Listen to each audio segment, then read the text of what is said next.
मैं doctor Anita Kawadia, associate professor history, government Meera girls college Udaipur.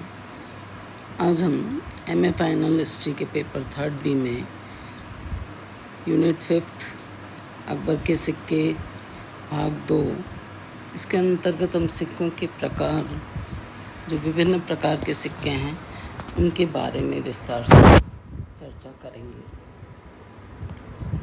Akbar के सिक्कों के प्रकार जैसा इस स्लाइड में भी हमने दिखा रखा है। शाहरुखी प्रकार, कलीमा प्रकार, इलाही प्रकार, राम सीता प्रकार, छंद प्रकार, पक्षी प्रकार।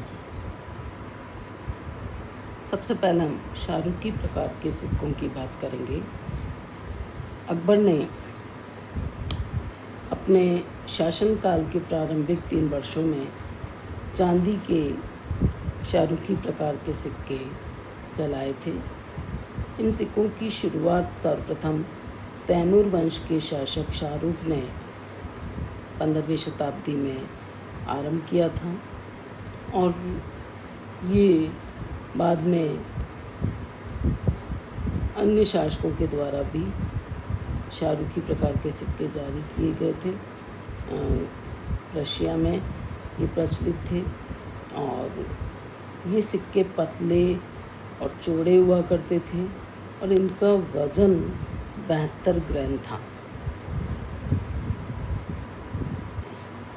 और इन सिक्कों के अग्रभाग में वृत्ताकार में कलमा होता था और चारों खलीफाओं के नाम और उपाधि मिलती है।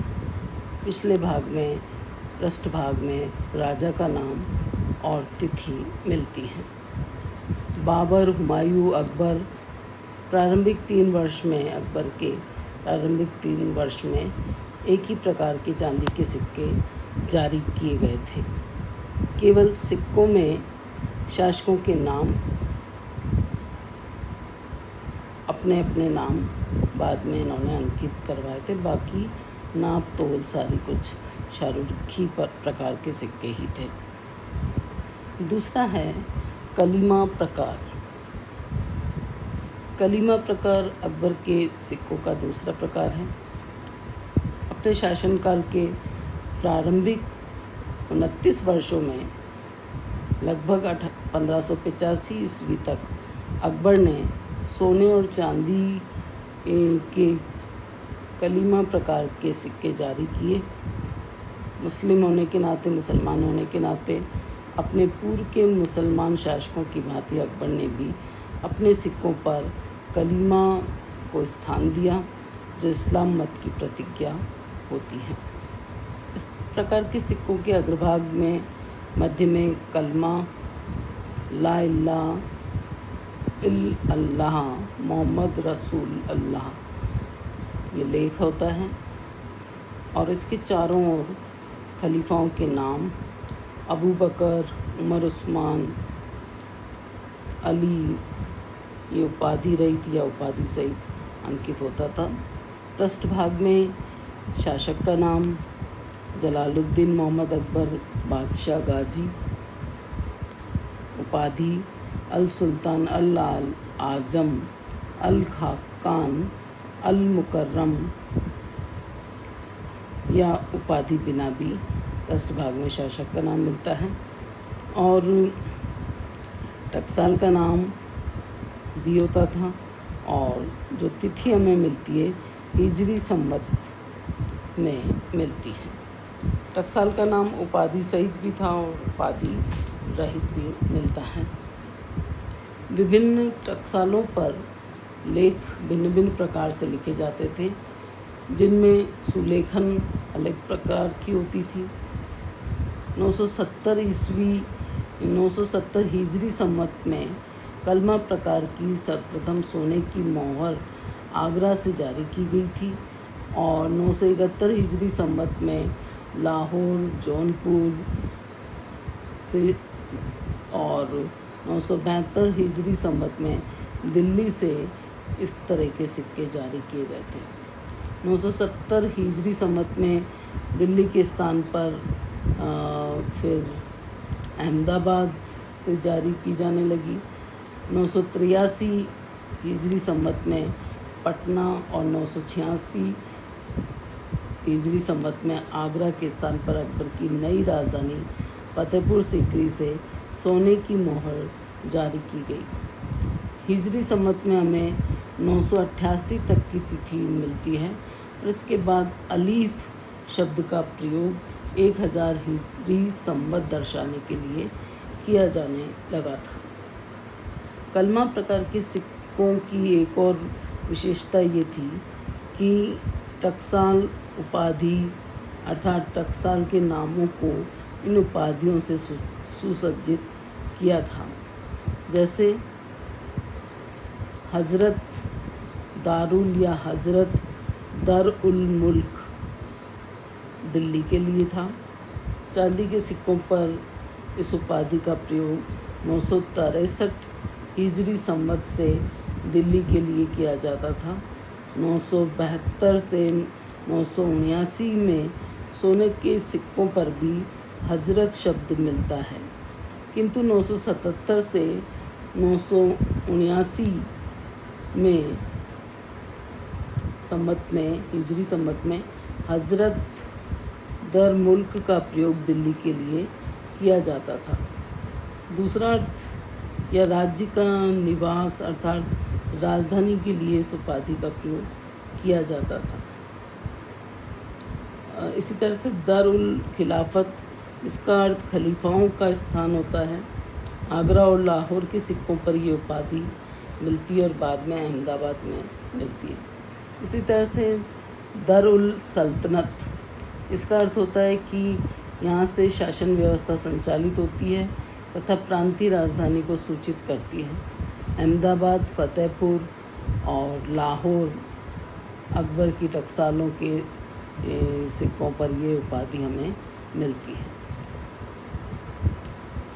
हिजरी संवत के बाद 938 हिजरी 83 हिजरी संवत के बाद ये उपाधि अकबर के सिक्कों पर फिर नहीं मिलती है। इसी तरह से दर उल जर्ब, इसका अर्थ होता है टकसाल। संभवतः ये उपाधि मुख्य टकसाल के प्रयोग में ली जाती थी। दर उल सलाम, इसका अर्थ है शांति का स्थान होता था। 2 गांव के सिक्कों पर हमें ये उपाधि मिलती है। इसके अलावा दर उल सल्तनत शहर मुइज्जम, ये उपाधि 981 हिजरी संवत से अहमदाबाद के कुछ सिक्कों पर मिलती है। और उर्दू जफ़र करीम कैंपमेंट के सिक्के हमें 984 से 987 ईस्वी तक मिलते हैं। 987 से अल्फ और उई जफ़र करीम दोनों उपाधियाँ मिलती हैं। उदाहरण के लिए 984 का हमें सोने का सिक्का मिलता है जिस पर स्थान का नाम लिखा हुआ है मोहम्मदाबाद, उदयपुर। कलमा प्रकार के सिक्कों और इलाही प्रकार के सिक्कों के बीच 6-7 के काल में हमें टकसाल का नाम उई, सफ़र, करीम तथा तिथि के स्थान पर हमें अल्फ का प्रयोग मिलता है। 993 हिजरी संवत में अल्फ का समय समाप्त हो जाता है। तो ये कलिमा प्रकार के सिक्के और वहाँ पर टकसालों के जो उपाधियाँ हैं वो हमें इस रूप में मिलती हैं। तीसरा है इलाही प्रकार के सिक्के। इलाही प्रकार के सिक्के अकबर के सिक्कों के इतिहास में एक नया काल उसके शासनकाल के 30वें वर्ष में प्रारंभ हुआ था, जब उसने दीन इलाही व इलाही संवत प्रारंभ किया था। जब उसने दीन इलाही प्रारंभ किया तो अकबर के धार्मिक विचारधारा में हुए परिवर्तन उसके सिक्कों पर भी स्पष्ट दिखाई देते हैं। सिक्कों से कलमा शासक का नाम उपाधि पूर्ण रूप से हटा दिए गए। सिक्कों से कलमा और शासक का नाम और उपाधि ये पूरी तरह से हटा दिए गए अब सिक्कों पर कलमा के स्थान पर इलाही धर्म सूचक वाक्य अल्लाह अकबर जलाल जलाल जल्लाह मिलता है तथा हिजरी संवत और अलफ के स्थान पर इलाही संवत मिलता है। इलाही सिक्कों को हम 4 श्रेणियों में विभक्त कर सकते हैं। प्रारंभिक सिक्कों को इलाही धर्म सूचक वाक्य अल्लाह अकबर अग्रभाग में जल्लाह जलाल पृष्ठभाग में मिलता है। ये राज्यकाल के 30वें वर्ष में और वृत्ताकार होते थे, गोलाकार में होते थे। तिथि 30 इलाही वर्ष है।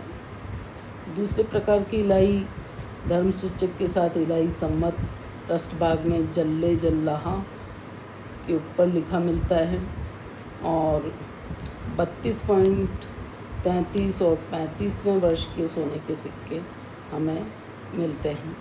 34वें वर्ष का नहीं मिलता। चांदी के सिक्के 32 से 43 वर्ष तक के ही प्राप्त होते हैं, किंतु 36वें वर्ष के नहीं मिलते हैं।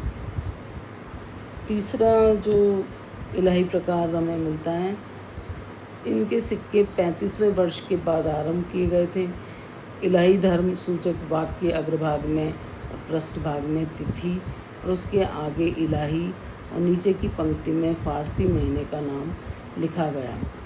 भारतीय मुद्रा शास्त्र के इतिहास में ये एक नवीन प्रयोग था और इसके बाद के सिक्कों में जारी किए गए उसमें महीनों का उल्लेख फारसी भाषा में मिलता है।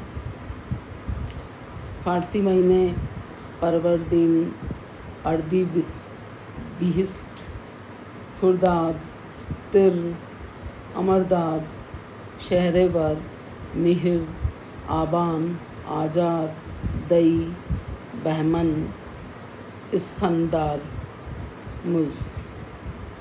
इस प्रकार चांदी के सिक्के सर्वप्रथम अर्दी बिहिश्त के मिलते हैं जो 43 तक आजार तक जारी रहे थे। चौथे प्रकार के सिक्के 35वें साल में ही मिलने लगे। अब इन सिक्कों पर पुनः टकसाल का नाम लिखा जाने लगा और सिक्के तीसरे प्रकार के जैसे ही थे, किंतु पृष्ठभाग पर इलाही सम्मत महीने के नाम के साथ टकसाल का नाम भी मिलता है। इस प्रकार अकबर के शासन के अंत तक ये सिक्के चलते रहे। 45 इलाही सम्मत के बाद टकसाल हमें नहीं मिलती है। जिन टकसालों से हमें अंतिम प्रकार के सिक्के मिलते हैं वे दिल्ली 35 अमरदाद के थे, लाहौर से 36 शहरवार, मुल्तान से 37 दई, तत्ताह 38 परवरदीन, अहमदाबाद से 38 अमरदार, बरार 32 अमरदार, पटना 42 शहरवार, आगरा 44 परवरदीन, उज्जैन 44 खुर्दार, काबुल 44 आबान, बुरहानपुर 45 खुर्दार, श्रीनगर 45 अमरदार। इनमें से तत्ताह, अहमदाबाद और लाहौर की टकसालों से सभी महीने के सिक्के हमें मिलते हैं। तो महीनों के नाम इलाही प्रकार के सिक्कों में मिलते हैं। इसके बाद अगला सिक्का है राम सीता प्रकार के सिक्के।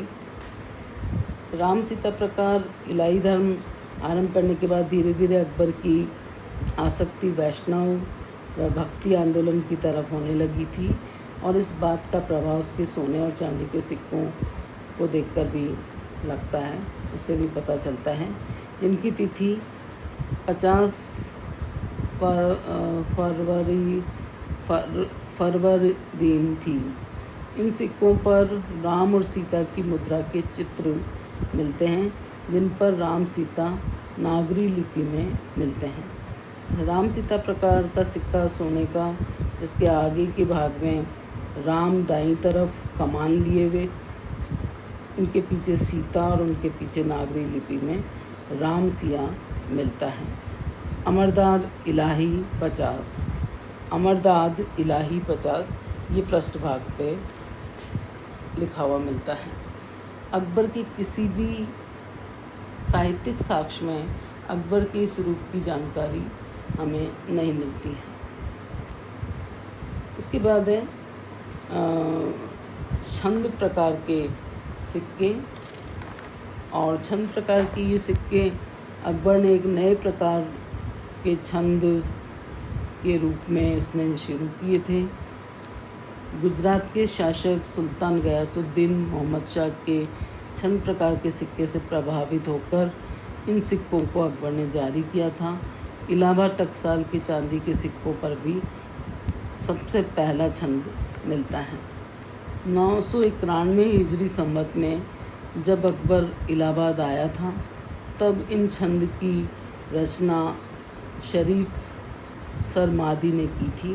ये छंद था: अकबर चांदी छंद वाला जो सिक्का उसमें अग्रभाग पर हमचू जरब मिहिर और माह राउस बाग, पृष्ठभाग में भी उसका जैसे सूरज और चंद्रमा सोने की तरह हमेशा चमकते रहें, उसी प्रकार दुनिया में पूरब और पश्चिम में इलाहाबाद के सिक्के चमकते रहें। तो इस तरह से छंदनुमा लेख हमें मिलता है। इसी प्रकार के सिक्कों पर 44 आबान की तिथि मिलती है और 49वें वर्ष तक ये छंद इलाहाबाद की टकसालों में छंद प्रकार के सिक्के हमें मिलते हैं। छंदों का प्रयोग इलाही धर्म सूचक वाक्य के स्थान पर किया गया था, पर इससे ये पता चलता है कि अकबर दीन इलाही के प्रति गंभीर नहीं था।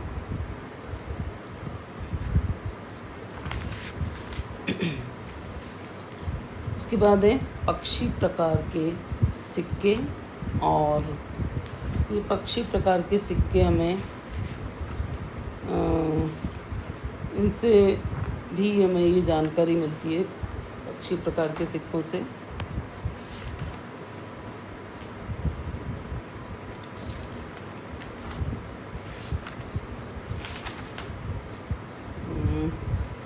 अकबर ने अपने सिक्कों पर चित्र में भाव पुनः प्रारंभ कर दिया था और शासन के 45वें वर्ष में इस प्रकार का सिक्का अकबर ने पक्षी प्रकार का शुरू किया था।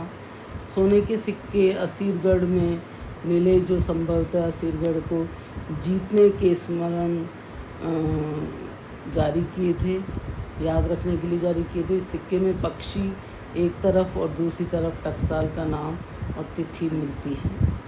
सोने के सिक्का है जिसके अग्रभाग पर अलंकृत पृष्ठभूमि पर दाईं ओर बाज पक्षी बना हुआ है और पृष्ठभाग पर अल्लाह अकबर इस्कंदार बुर्ज 49 जर्ब असीर लिखा हुआ है। इन सिक्कों का तात्पर्य बताना मुश्किल है कि अकबर ने उस सिक्के और भी इनके मिलते हैं। कुछ मोहरें आगरा में मिलती हैं जो 1605 में अकबर की मृत्यु के उपरांत जारी की गई थी।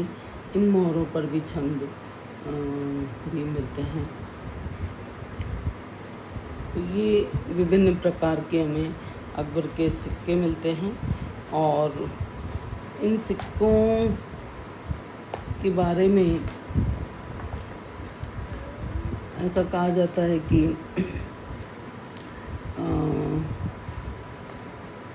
अकबर के जो सोने के सिक्के में मिलते हैं,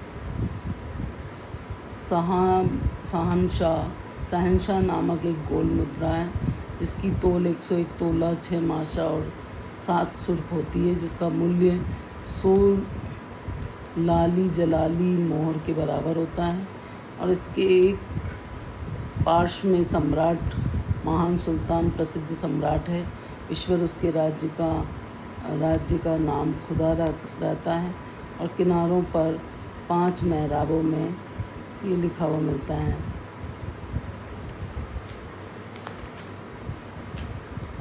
इनके अकबर के और तरह के सिक्के में जैसे सोना मेहराबी, चांदी का मेहराबी सिक्का, ये भी हमें इनके सिक्कों और इन सिक्कों का तात्पर्य बताना भी मुश्किल है। अकबर के कुछ सिक्के मिलते हैं इस तरह के और महीने के दौरान तिथि 55 की मिलती है और अकबर की मृत्यु के बाद जारी की गई थी। इन मोहरों पर छंद मिलते हैं: जदमस मोहर अकबर, बादशाह नूर, बरीजर, नाम शाह नूर, अलादीन नूर। अकबर की मृत्यु के बाद जहांगीर ने शायद ये शुरू किए होंगे। अगला है अकबर की टकसालों के नाम का क्या क्या हैं, और इसमें हम देखेंगे अकबर की अपने शासनकाल के आरंभिक वर्षों में अकबर ने अपने पूर्ववर्ती सुल्तान सम्राटों की ही टकसाल प्रणाली को चालू रखा था और बहुत साधारण से परिवर्तन उसमें किए थे। उदाहरण के लिए सिक्कों के ऊपर उपाधियाँ भी थी और उपाधियाँ सहित अपना नाम खुदवाना, सिक्के डालने का स्थान, वर्ष आदि अंकित करवाया गया था। अकबर की टकसालें छोटे अधिकारियों के प्रबंधन में रहती थी। यह अधिकारी चौधरी कहलाते थे। 1577 ईस्वी में सम्राट ने टकसालों में सुधार करना चाहा और फिर उसने थोड़ा बहुत परिवर्तन भी करवाया था। सूबों की राजधानियों में भी जो टकसालें अब तक चौधरियों के प्रबंधन में थी, उनको जिम्मेदार और योग्य अधिकारियों के सुप्रबंधन में रखा था और वे सब अब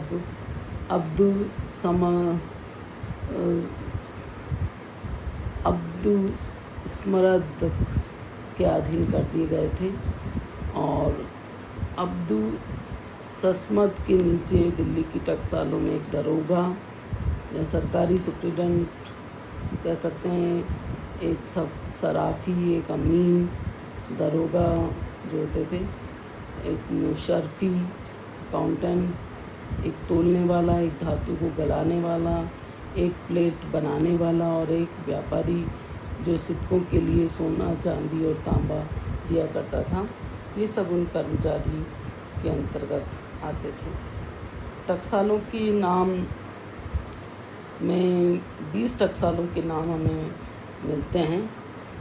हमें सोने के सिक्कों पर भी उनके नाम मिलते हैं। लगभग 45 टकसालों के नाम चांदी के सिक्कों पर मिलते हैं और सोने के सिक्के की टकसालें जो मिलती हैं वो आगरा, अहमदाबाद, जौनपुर, दिल्ली, काबुल, लाहौर, उदयपुर, उज्जैन,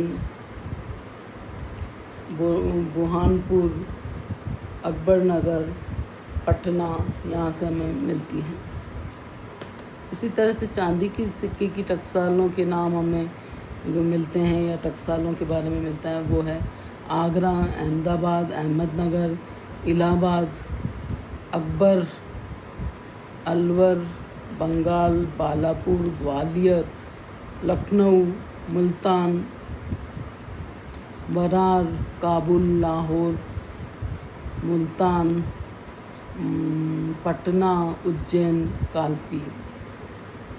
तांबे की टकसाल अजमेर, बनारस, अलवर, अकबरपुर, चित्तौड़, सहारपुर, संभल, शेरकोट और कन्नौज से ये नाम हमें मिलते हैं तांबे की टकसालों के, जहाँ से तांबे के सिक्के जारी होते थे।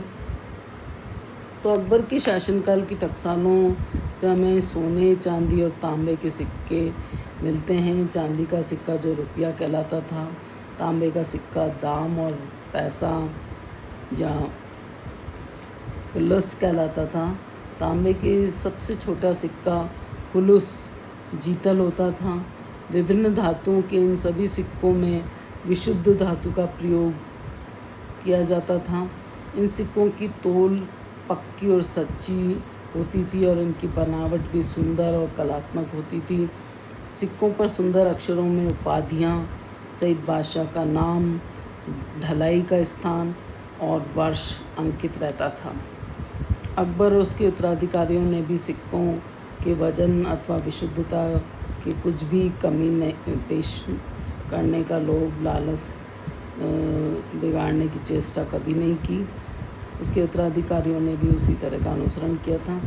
अकबर के बहुत से सिक्कों का सोना तो विशुद्ध माना जाता था, शुद्ध माना जाता था।